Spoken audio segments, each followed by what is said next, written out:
우리가 경제적으로 어려웠던 시절에는 먹는 문제만 이렇게 해결되면은 행복이 올 줄 알았습니다. 그래서 열심히 일을 했고 나름대로 열심히 돈을 벌었지요. 정말 먹는 문제가 해결되면서 잘 살게 되었습니다. 그런데 먹고 사는 문제만 해결되면 모든 게 다 해결될 것 같았지만 오히려 사람들의 모습을 보면 더 많은 불만이 생기고 이전보다 더 불행해진 듯 합니다. 좁은 집에서 옹기종기 모여 살았던 그 정도 없어졌고요. 따뜻함이 사라지면서 냉혹하고 살벌한 그런 세상을 맞게 된 것입니다. 예전에는 정말 먹는 문제만 해결되면 행복할 줄 알았는데 막상 그걸 얻어도 왜 행복하지 않을까요? 인간은요, 먹는 문제만으로 행복할 수 있는 존재가 아니기 때문에 그렇습니다. 하나님은 우리 인간을 창조하실 때 그렇게 만드셨거든요. 천하보다 더 귀한 존재로. 그러니까 천하를 다 가져도 만족이 안 되는 거예요. 천하보다 더 귀한 존재이기 때문에. 그 다음에 영원을 사모하는 존재로 하나님 우리를 만드셨다고. 영원을 사모하는 존재. 그러니까 하나님이 아니면 우리 인간은 세상을 다 가져도, 천하를 다 가져도 그 어떤 것으로도 결코 만족할 수 없는 것입니다. 그래서 이 세상이 주는 것들에는 모두 채워지지 않는 갈증과 목마름이 있어요. 바로 전도서의 말씀처럼 하나님 없는 그 어떤 것을 추구하고 가져도 헛될 뿐이다.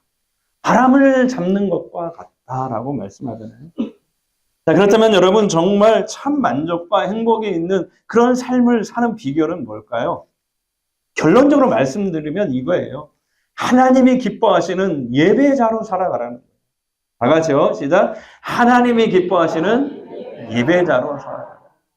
예배자면 성경에 보면 우리가 하나님이 기뻐하시는 예배자로 살면 하나님이 우리를 만나러 오신대요. 찾으신대요.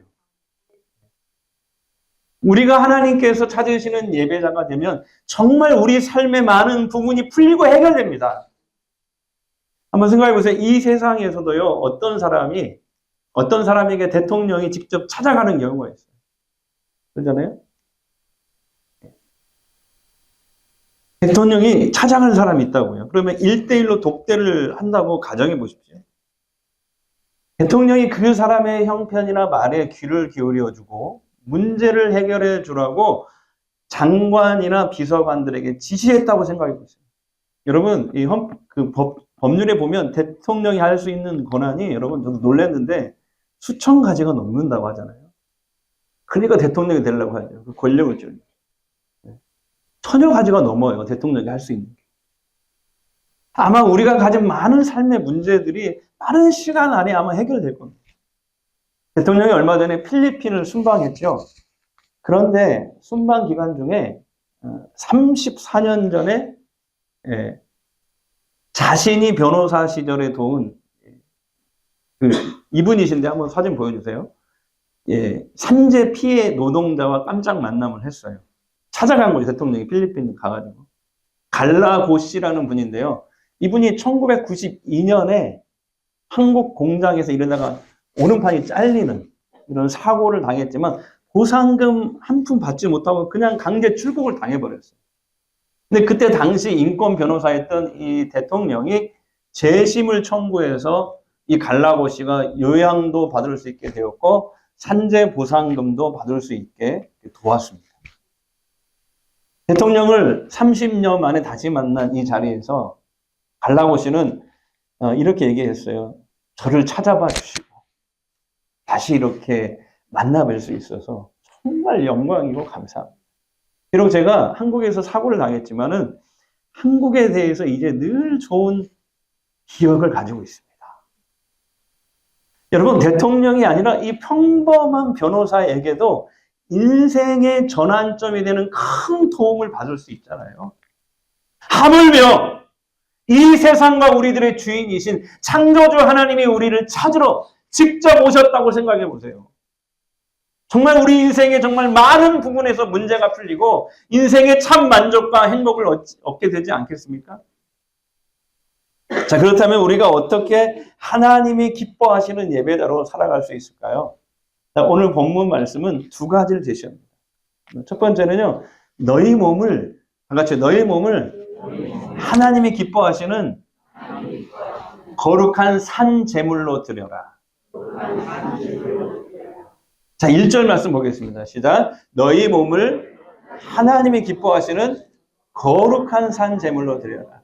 이는 너희가 드릴 영적 예배라는 것은 다른 뜻이 아니고 하나님이 올바르다고 말씀하시는 예배를 뜻합니다. 영적 예배. 하나님이 바르다라고 하는 예배를 뜻해요. 너희 몸을 하나님이 기뻐하시는 거룩한 산 제물로 드려라. 이 말을 쉽게 얘기하면 이거예요. 우리의 일상생활 자체가 하나님이 기뻐 받으실 만한 예배가 되게 하라라는 뜻이에요. 다시 말할게요. 너희 몸을 하나님이 기뻐하시는 거룩한 산 제물로 드리라. 이 말은 쉽게 말하면 이거예요. 너희의 일상생활 자체가 하나님이 기뻐 받으실 만한 예배가 되게 하라. 그래서 여러분 오늘 우리 이 설교를 통해서 여러분이 생각을 바꾸셔야 돼요. 예배는 주일날 이렇게 11시에 모여서 모이는 예배만 예배가 아니라 예배 후에 시작되는 모이는 예배가 있지만 흩어지는 예배까지가 성경이 말하는 예배예요. 오늘 그 생각을 싹 바꾸셔야 돼요. 자, 그런데 구약시대의 예배는 제사였잖아요.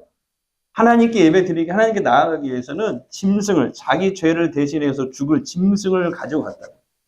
살아있는 짐승을 가지고 가서 그 번제단에 죽여서 피를 다 쏟고 각을 떠서 완전히 죽여서 그 제물을 하나님께 불로 태워서 예배를 드렸다. 구약시대.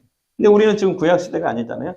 신약시대에 살고 있잖아요. 이제 더 이상 그 짐승을 죽여서 불에 태워 드리는 제사를 드릴 필요는 없는 시대에 살고 있습니다. 그런데 오늘 뭐라고 해요? 대신 내 몸을 산 제물로 하나님께 드리는, 이게 중요해요. 하나님께 드리는. 예배는 뭔가를 얻으러 오는 시간이 아니라 내 몸을 산 제물로 하나님께 드리는 영적 예배자가 되어야 돼요. 근데 여기서 몸은요, 우리의 몸뚱아리를 얘기하는 게 아니에요. 우리의 삶 전체를 뜻합니다. 자, 따라합시다. 모이는 예배, 흩어지는 예배. 그러니까 하나님이 원하시는 예배는 모이는 예배뿐만 아니라 흩어진 예배, 즉 거룩한 삶으로, 거룩이란 말은 다른 말이 아니에요. 구별된 삶으로 하나님께 영광을 돌리라는 거예요. 주일만 예배하고 나머지 삶은 내 마음대로 사는 사람을 여러분 뭐라고 하는지 아십니까? 다 같이요. 썬데이 크리스찬. 자, 옆 사람에게 한번 물어보세요. 당신은 썬데이 크리스찬이십니까?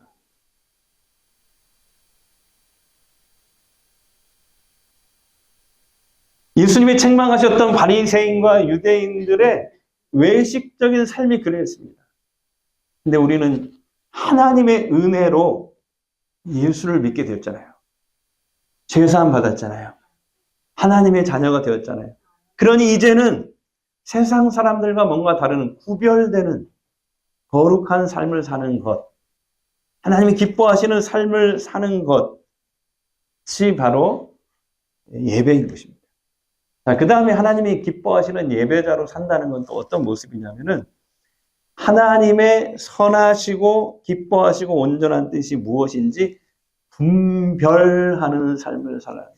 그렇죠? 분별.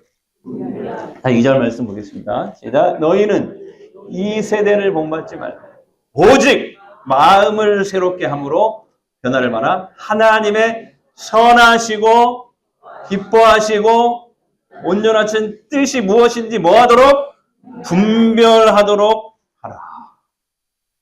여기서 분별이라는 말의 원어의 성경 원어의 뜻이 이런 뜻이에요. 불순물이나 찌꺼기를 제거해내라. 이런 뜻이에요. 그러니까 우리의 삶 속에 조금이라도 하나님이 기뻐하지 않는 모든 계획이나 수단이나 방법들을 다 제거하라는 뜻이에요. 그러므로 우리가 드리는 이 주일 예배가 우리의 일상으로 쭉 이어져야 됩니다. 다 같이 모이는 예배, 흩어지는 예배. 그래서 더 중요한 게 성경이 얘기하는 게 우리가 모여서 드리는 이 예배가 성공하려면, 다시 말하면 하나님이 이 예배를 기뻐 받으시려면, 예배는 하나님께 드리는 거예요. 하나님이 우리의 예배를 받으셔야 예배가 성공되는 거예요. 아무리 우리가 화려하게 막 찬양을 하고 예물을 드려도 하나님 받지 않으면 그 예배는 실패한 거예요. 우리가 모여서 드리는 이 예배를 성공하려면은 성경에 보니까 하나님이 기뻐하시는 예배자로 평소에 살아야 된다는 거예요. 그러니까 성경이 말하는 것은 예배보다 먼저 예배자가 우선이라는 거예요. 다 같이요. 예배보다 예배자가 우선이다. 그래서 제가 오늘 설교, 예배 캠페인 첫 번째 설교, 4주간 할 건데 첫 번째 설교가 예배보다 예배자가 우선이다. 이런 제목으로 여러분에게 지금 말씀을 전하고 있습니다. 우리가 주일마다 예배 드리는 것으로 만족하지 마십시오.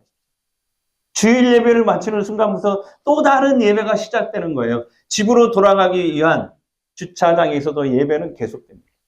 가족들이 차 안에서 나누는 그 대화 속에서도 예배는 계속되는 것입니다. 월요일 아침에도 예배는 계속됩니다. 우리가 어떤 일을 매일매일 결정할 때도 그 순간 예배는 계속됩니다. 그 결정 과정을 통해서 하나님이 영광을 받으시게 하는 일이라면 그게 모두 다 예배인 줄 믿습니다. 예배의 개념을 바꾸셔야 돼요. 다 같이 모이는 예배, 흩어지는 예배.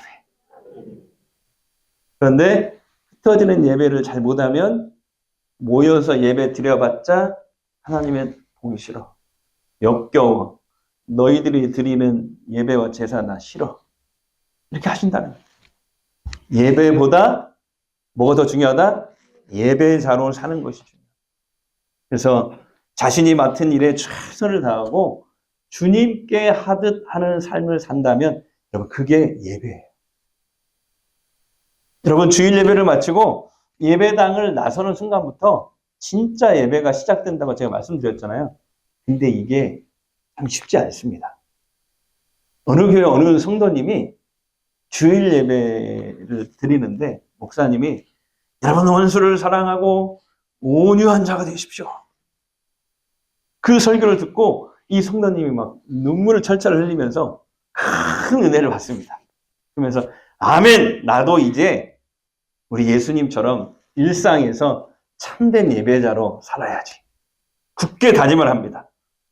그리고 평안한 얼굴로 이제 예배당을 빠져나와서 교회 주차장으로 갑니다. 그래서 차에서 운전대를 잡습니다. 그리고 이렇게 나가는데 5분도 채 안 돼서 교차로를 지나는데 갑자기 옆 차선에서 차가 깜빡이도 안 켜고 확 끼어드는 거예요. 갑자기 놀라고 브레이크를 확 밟았어요. 그랬더니 이 성도님이 방금 전까지 충만했던 그 은혜는 온데간데 없고 순간 욕이 여기까지 욱하는 혈기가 올라오고 머리끝에까지 얼굴이 막 빨간해져서 창문을 막 이렇게 창문을 이렇게 안 내리나요? 얼마 전에 판 제 마티즈 이렇게 창문을 가다가 서가지고 파른 거예요. 너무 위험해가지고. 근데 아무튼 우리 차는 이렇게 해서 창문을 내렸어요. 여러분은 어떻게 내리시나요? 네, 그죠? 창문을 내리더니 그 차를 향해 삿대질을 하며 소리를 질렀어요. 아니 운전을 저 따위로 한데 내가 오늘 교회에서 은혜만 안 받았어도 그냥 나 이러면 안 돼. 주여 저 인간 주님의 사랑으로 축복하오니 대신요 가다가 타이어에 빵꾸나 팍 나게 해주시옵소서. 여러분 남의 얘기 같지 않으시죠? 예 그러셨습니다. 주일 예배 때 받은 은혜가 주차장 문을 넘기가 이렇게 힘듭니다. 그 전철을 서울에 가서 전철 타고 가면 옛날 얘기예요. 지금은 안 그러겠지만 빨간 가방을 든 여성들이 이렇게 막 탈 때가 있대. 거기 우리나라 제일 큰 교회가 있잖아요. 거기 여의도역 거기. 근데 빨간 가방이 이제 거기 구역장들이잖아요. 구역장들인데 전철을 막 서로 타려고. 문이 열리자마자 쏜살같이 딱 앉으려고 하는 사람을 막 뒤집고 앉으면서 하는 얘기가 그 얘기를 안 했으면 좋은데 주여 감사합니다. 세상 사람들이 뭐라고 하겠어. 여러분 혹시 그러고 싶으면은 성곽학교 다닌다고 얘기하지 마세요. 이렇게 주일 예배 때 받은 은혜가 주차장문을 넘기가 이렇게 힘들어요. 그래서 사도 바울이 오늘 본문에서 그렇게 얘기하는 거예요. 너의 마음을 새롭게 함으로 변화를 받아 분별하라. 여러분, 내 마음에 안 드는 운전자를 만났을 때, 그리고 직장에서 나를 힘들게 하는 사람 만났을 때, 바로 그 욱하는 순간에 내 혈기를 죽이고 나를 죽여 주시옵소서. 내 힘으로는 안 되오니 성령이여, 내 안에 계신 성령님, 나를 붙잡아 주시고 주님의 마음을 선택하는 것. 그것이 바로 우리 몸을 산 제물로 드리는 진짜 영적 예배인 줄 믿습니다. 여러분, 한국의 슈바이처라고 불리는 외과 의사, 우리 성권사님 아시나요? 장기려 박사. 이분이신데요. 의사들의 선생님이라고 불렸던 분이에요. 이분은 평생 가난하고 병든 자들을 위해 헌신하신 참된 그리스도인이셨어요. 6.25 당시 부산에 내려가서 천막을 치고 복음병원이라는 걸 세웠어요. 천막병원이죠. 그래서 거기에서 돈 없이 치료받지 못하는 수많은 피난민들을 무료로 막 치료해 주는 거예요. 하루는 이제 직원들이 와서 병원 재정이 너무 어려우니까 원장님 이제 무료 환자는 그만 받으셔야 합니다. 막 하소연을 합니다. 그러자 박사님은 입원비가 없어서 퇴원하지 못하는 가난한 환자들을 밤에 몰래 찾아갑니다. 병원 뒷문을 이렇게 열어주면서 자기 월급을 털어서 차비까지 주면서 빨리 도망가. 장기려 박사에게 의사라는 이 직업은 단순한 생계 유지 수단이 아니었어요. 명예도 아니었어요. 그분이 한 얘기예요.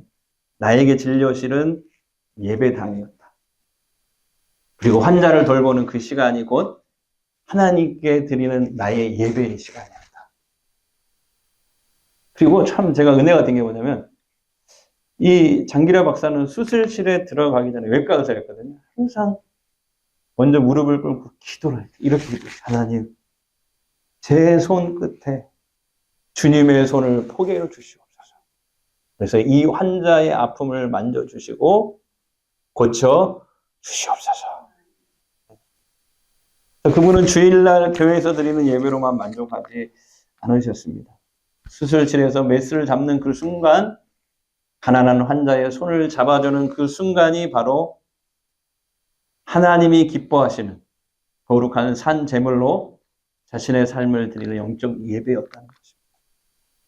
여러분, 일주일 동안 하나님이 기뻐하시는 분별 있는 이런 삶을 살다가 우리가 주일에 이렇게 모이잖아요.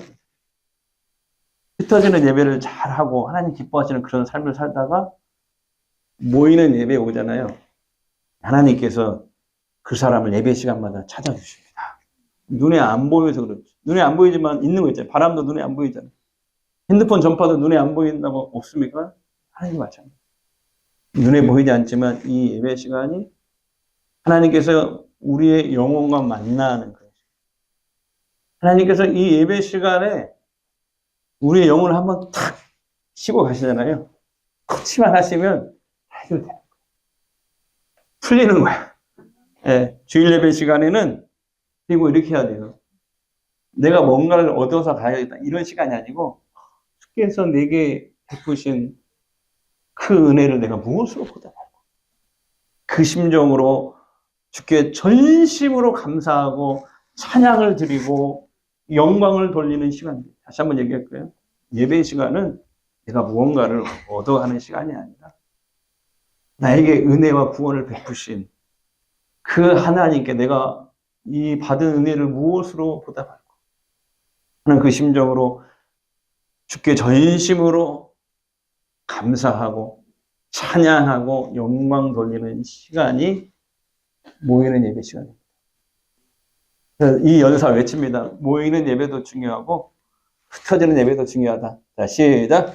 모이는 예배도 중요하고 흩어지는 예배. 그런데 어떤 게 더 중요하게 얘기하면 흩어지는 예배가 잘못되면 모이는 예배를 하나님 받지 않으셔요.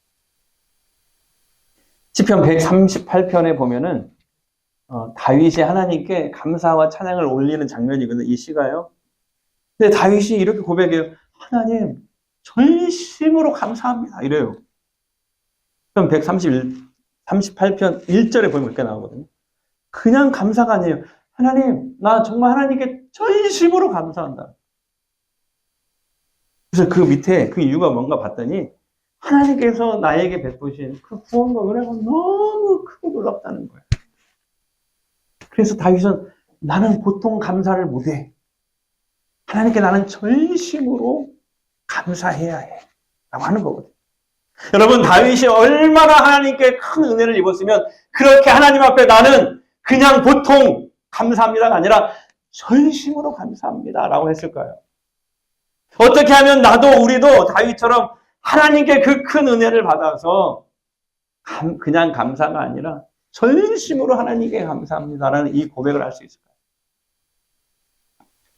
전심으로 하나님께 감사할 만큼 그 큰 복은 도대체 어디서 오는 걸까요? 그 밑에 쭉 읽어보니까 세상에 그 답이 나오더라고요. 예배였어요. 다윗이 이런 고백을 해요. 내가 주의 성전을 향하여 예배하며. 그렇습니다. 성도 여러분, 예배를 통해서 모든 축복이 다 하나님께 오는 거예요. 우리는 예배를 통해서 하나님의 은혜를 받고 예배를 통해서 하나님의 축복을 받는 거예요. 하나님이 기뻐하시는 예배자가 되면 우리 삶에 무슨 일이 일어날까요? 여러분, 우리의 영이 살아납니다. 그런데 신자가 예배의 삶을 소홀히 하면 당장 증상이 나타나면 시들시들해져 버려요. 예배를 잘 드리지 않으면 영혼이 점점 죽어가요. 여러분, 제가 목회를 해보니까 31살에 목사 안수 받아가지고 지금 이제 56세가 됐거든요. 몇 년 목회한 거예요? 네, 어쨌든 아직 젊은 목사죠. 그래도. 근데 그동안 이렇게 목회를 하면서 제가 내린 결론이 뭐냐면 성도들을 보면서 영적으로 병든 사람들의 특징이 비슷하더라고요. 그게 뭐냐면 삶 속에서 예배가 다른 것에 다 밀려나 있어요. 예배가 우선순위가 아니에요. 다 밀려나 있어요. 여러분, 예배를 무시하면 매우 위험해요. 반면에 예배의 파워는 엄청나요. 아무리 절망에 빠지는 사람이라도 하나님이 그 시간에 보이지 않지만 여러분 한번 딱 치고 가봐요. 여러분의 영혼을 한번 딱 터치하고 가봐요. 그런 살아있는 예배를 경험하면 여러분 소망이 넘치게 돼요. 죽어가는 사람도 살아납니다. 생기가 돋아요. 제 얼굴 보세요. 생기가 돋았지 않습니까? 그러지 않습니까? 아무도 아멘을 안 했어요. 속으로. 하나님 말씀은 표현할 때 보게 되면 은혜가 되는 일이 있습니다. 아멘 하신 분 오늘 오렌지 2개 받으시기 바랍니다. 오늘날 각종 중독으로 고통하는 사람들 참 많아요. 오늘날 사탄과 귀신들은요, 사람들을 어떻게 죽이냐면 중독시켜서. 한번 중독되면 빠져나오기가 쉽지 않잖아요. 그래서 중독돼서 계속 끌고 가는 거예요. 죽을 때까지. 결국은 지옥으로 끌고 가요. 알코올 중독, 약물 중독, 노름 중독, 쾌락 중독, 스마트폰 중독, 게임 중독 등등. 한번 중독에 빠지면 거기에 노예가 돼버려요. 평생 그것에 질질 끌려다녀요. 근데 그것을 이기려면 그것보다 더 강력한 경험이 필요합니다. 그럼 그게 뭘까요? 예배입니다. 하나님을 만나는 경험이에요. 하나님이 기뻐하시는 예배자가 되어서 생각해보세요. 예배 때마다 하늘문이 열리고 우리 영이 하나님과 만나면 거기서 오는 힘보다 강력한 게 없어요. 제가 10년 전에 이 교회에 부임했을 때 이렇게 새벽에 딱 기도를 하는데 제가 기도를 많이 하시는 어떤 집사님이 그때 저희 집에 놀러 오셨어요. 남자분이신데 놀러 오셨어요. 그리고 새벽 기도 같이 했거든요. 근데 그분이 좀 기도를 많이 해서 그날 영안이 좀 열렸나 봐요. 성막교에 와서 기도를 하는데 그런데 기도를 하는데 하늘문이 활짝 열렸다는 거예요. 할렐루야.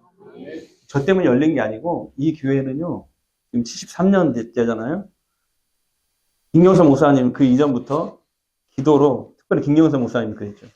기도로, 예배로 이 기초를 쌓은 교회예요. 기도가 다 녹아져 있어요. 여러분이 여기서 조금만 잘 예배 드리고 기도하면 그냥 축복받습니다. 그렇죠, 장로님? 네, 표현하시라니까. 네. 그래서 저 이 연사 마지막으로 외치고 싶어요. 예배, 나 따라합시다. 예배의 성공자가 인생의 성공자가 된다.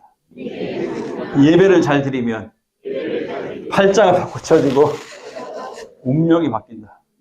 믿으십니까? 하나님은 우리의 운명을 얼마든지 바꿀 수 있는. 세상의 중독은 사람들을 죽이는 것이지만 하나님께서 우리를 예배 시간에 탁 치고 가시면, 터치하시면 우리 영혼이 살아요. 오늘 청년 주일인데요.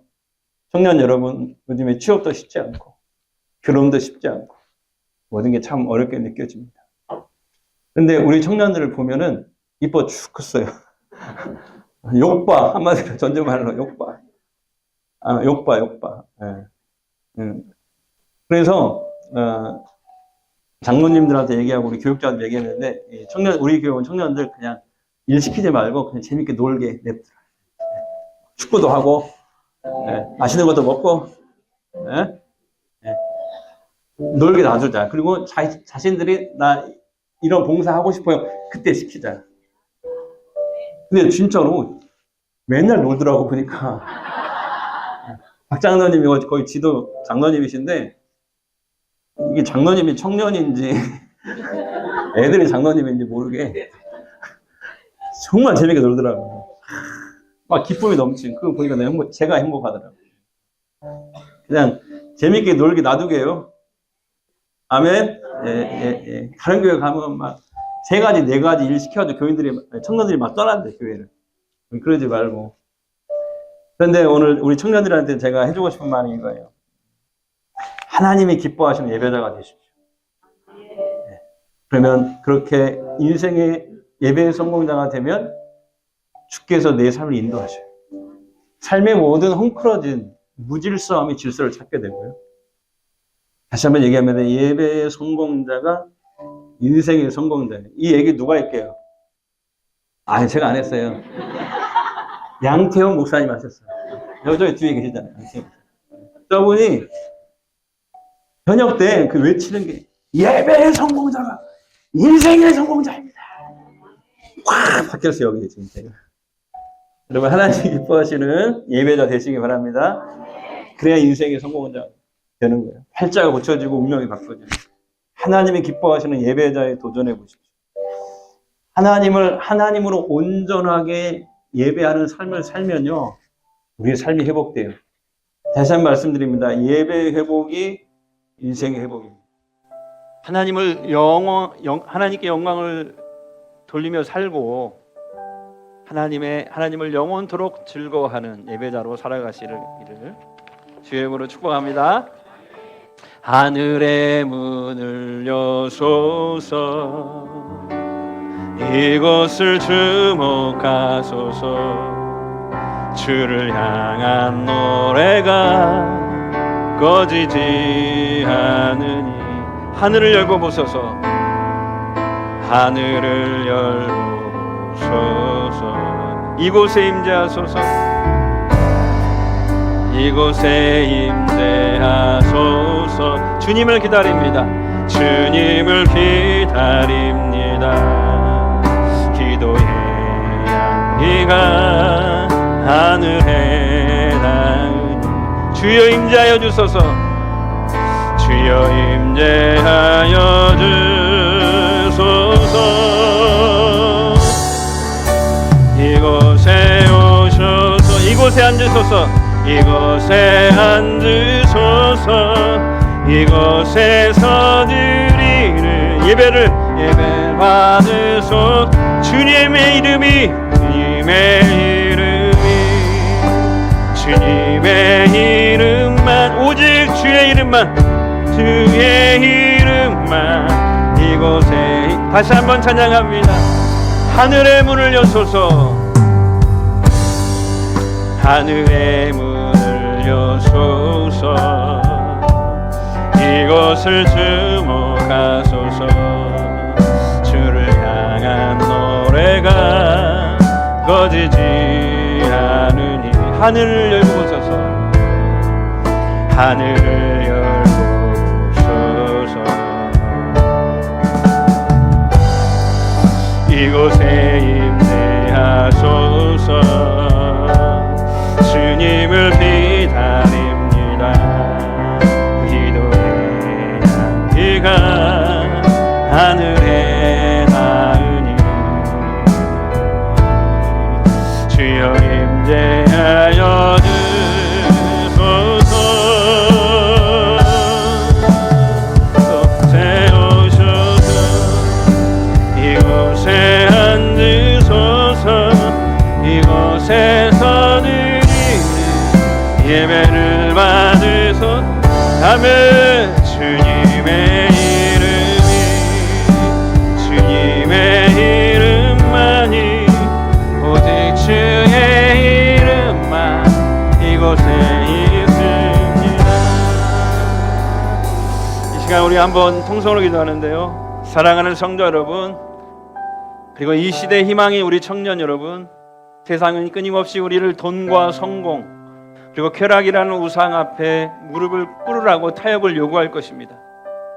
그러나 우리는 타협할 수 없는 거룩한 산 제물들입니다. 이 시간 우리 자신을 하나님께 온전히 올려드리며 기도했으면 좋겠습니다. 하나님, 나의 일터가, 나의 가정이, 우리 청년들의 삶의 자리가 참된 영적 예배 처소가 되게 해달라고 이 시간 다 함께 합심을 한번 기도하겠습니다. 우리 아버지 하나님 감사합니다. 우리 주님 아버지 감사합니다. 하나님, 세상은 끊임없이 우리를 동거하고 쾌락이라는 우상 앞에 무릎을 꿇고 타협을 요구합니다. 그러나 우리는 타협할 수 없는 거룩한 삶을 이 시간 우리 자신 하나님께 온전을 드리며 기도합니다. 나의 일터가, 나의 가정이, 우리 청년들의 삶의 자리가 참된 영적 예배 저소가 되게 하옵소서.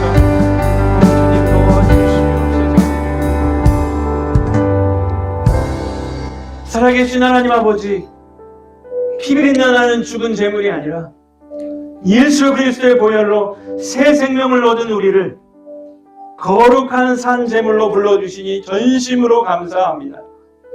주님, 이 시간 고백합니다. 우리는 주일 예배당 안에서는 거룩한 예배자였지만 오늘부터 토요일까지의 삶 속에서는 세상이 만들어 놓은 성공과 탐욕의 거푸집 속에 나 자신을 억지로 짜맞추며 살아왔습니다. 하나님을 전혀 의식하지 않고 세상의 눈치를 보느라 손해보지 않으려고 하나님의 선하시고 온전한 뜻을 외면했던 우리의 연약함을 이 시간 십자가의 보혈로 씻어 주시옵소서. 이제는 전주 성광교회 모든 성도들이 모이는 예배의 간격을 안고 흩어지는 삶의 예배자로 결단하며 나아갑니다. 부당한 세상의 관행 앞에서도 정직을 선택할 수 있는 용기를 주시고 분노와 이기심이 가득한 곳에 십자가의 사랑을 심게 하옵소서. 그래야 우리의 책상이 제단이 되고 우리의 주방과 일터가 지성소가 되게 하여 주옵소서. 특별히 청년주의를 맞아 우리 청년들 치열한 세상 한복판에 서 있는 우리 청년들을 위해 기도합니다. 취업의 높은 문턱과 불확실한 미래 앞에서 두려워할 때마다 세상의 방식에 길들여지지 않게 하시고 하나님을 온전히 예배할 때 헝클어진 우리의 삶의 질서가 회복되는 그 기적을 체험하게 하옵소서. 우리 청년들의 걸음걸음을 성령께서 친히 호위하여 주시옵소서.